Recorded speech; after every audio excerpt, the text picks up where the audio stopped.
Ulug'lar aytadiki, qarindoshnikiga qadam ranjida qilmasang, muhtoj bo'lganida molingdan bermasang, silay rahimni uzibsan dedilar. Borib turishimiz kerak qarindoshlarnikiga. Qachon oxirgi marta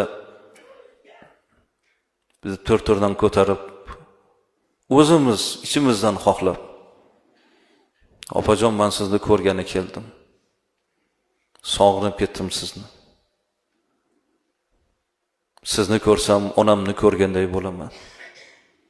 Xuddi onamga o'xshab qolibsiz, opa. Biroz o'tiraylik, bir gaplashaylik deb qachon?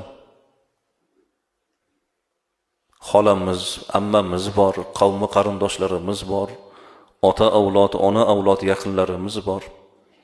Ko'ngildan boraylik. Bir yotib bemor bo'lib qolganda emas, unga qo'shnilar ham chiqadi. Unda begonalar ham keladi.